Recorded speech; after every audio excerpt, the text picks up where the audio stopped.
Hey yo, what's up mga ka-hunter? So Papa Z is back. So another content na naman po tayo. Kung interesado kayo sa mga buhay-buhay kwentuhan ni Papa Z, follow nyo lang po si Papa Z sa YouTube natin at Papa Zordic. Sa TikTok naman po at Zordic Cruz at sa ating official page na Papa Z. So another content si Papa Z.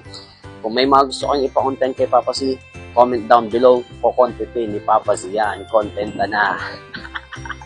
Alright. So, ano ba yung topic natin ngayon? So, may ka-hunter kasi tayo na nag-message kay Papa Z. Sabi niya, Papa Z, paano po ba magpatawad? Diba? So, napakaganda ng tanong niya. Kaso, bitin yung tanong niya, paano magpatawad? So, patawad ba sa isang relasyon na nakagawa ng mali sa'yo o patawad sa tao na nagkaroon ng kasalanan sa'yo? Right? So, let's put it this way. So, halimbawa, may isang tao na nagkamali sa'yo na hindi mo mapatawad. Para kay Papa Z kasi, it takes time. Hindi basta-basta yung pagpapatawad eh. Huwag tayong magpaka-ipokrito na papatawarin natin agad. Diba? Yung, napatawad ka na, hindi totoo yun. Walang ganun. Sinasabi nyo lang yun just to show na mabait kayo na napatawad nyo na. Pero deep inside, hindi nyo pa yung napatawad. Gusto nyo lang tapusin yung usapan para wala nang pag-usapan pa, sasabihin nyo lang napatawad nyo na. Hindi ganun. It takes time. Parang healing din yan, yung pagpapatawad na magugulat ka na lang isang araw, naisip mo na lang napatawad mo na yung tao. Right? So, ganun, pagka mayroong mga taong nagkamali sa atin. Kasi, sa totoong buhay naman, pag may taong nagkamali sa atin, hindi naman pagpapatawad yung naiisip natin agad. Pagganti. Diba? Ang nasa isip agad natin is gumante sa tao. Na kung anong ginawa sa'yo, gusto natin gantihan eh. Bihirang-bihira yung tao na hindi nakakaisip na gumante pag nagawa ng pagkakamali. Tama? So, wag natin lokohin yung sarili natin sa ganyan.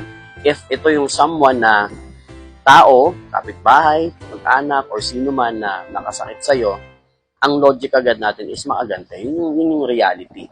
Ngayon, kung hindi naman nasa isip mo gumante, hindi mo agad-agad mapapatawad yung tao. Time will pass, saan mo lang mapapatawad, diba? Like, hindi mo na pinapansin, ganito, ganyan. Hanggang sa lumipas yung panahon, mapapatawad mo. Alright? Now, yung second side naman, when it comes to relationship naman, depende rin.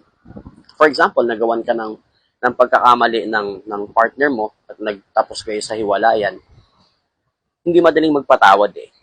Pero, pinipili natin magpatawad para hindi na mabagabag yung loob natin.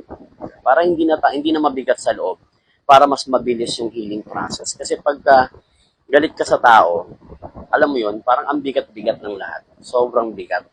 So, mas mahalaga yung mapatawad mo muna siya bago ka mag-heal. Kasi pagka nasa healing process ka tapos galit ka pa rin doon sa tao, mahirap siya. Mahirap. So, kung ikaw yung tao na gusto mong mabilis mag-heal, na makalimutan yung lahat, unang-una is magpatawad ka muna. Patawarin mo, tanggapin mo na yung nangyari, patawarin mo siya. Then pag napatawad mo na siya, that's the time na mag-heal ka, move on. Ganun siya, alright? So, sana nasagot ni Papa Z yung tanong mo, ka-hunter. Yun lang yun. Ang pagpapatawad, hindi siya basta-basta na ibibigay. Hindi basta-basta sinabing napatawad mo na is napatawad mo na. It takes time. Parang healing process ang pagpapatawad. Yun lang po kay Papa Z. That's all for now.